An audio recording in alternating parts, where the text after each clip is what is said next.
Good morning. We're glad to greet you on this Friday, March the 6th. My name is Brian Reagan. This is Tyler Kelly. We're from the Lake Butler Church of Christ. Today in your reading, you may have read in Luke chapter 8, and we're going to start at verse 19, where the Word of God says, "Then his mother and his brothers came to him and could not approach him because of the crowd.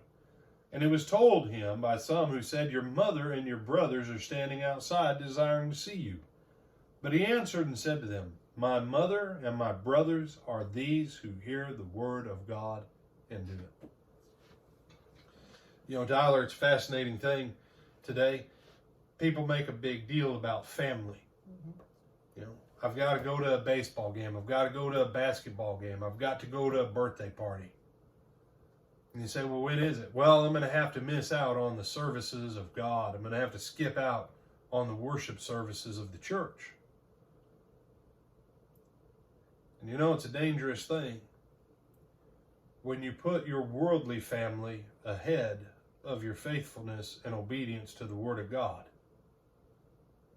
You've now placed yourself where you have to actually ask the question, are you really Jesus' kinfolk?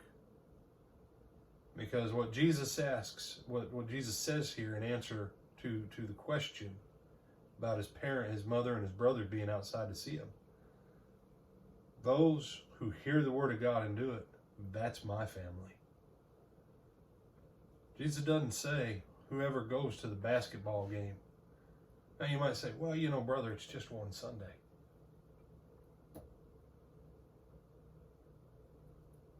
Or it's just one birthday.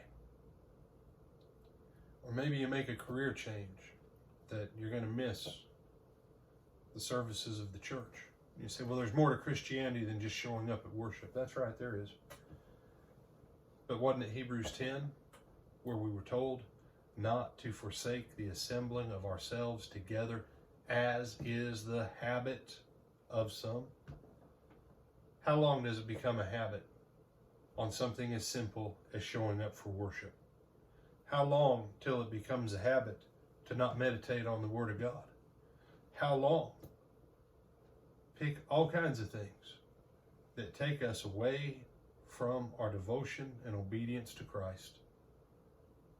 And ask yourself, if Jesus were standing in front of me, would I try and justify my decisions with him like I try and justify them to everybody else? My name is Brian Reagan. This is Tyler Kelly. We hope you have a blessed weekend, and we'll see you next Monday, Lord willing.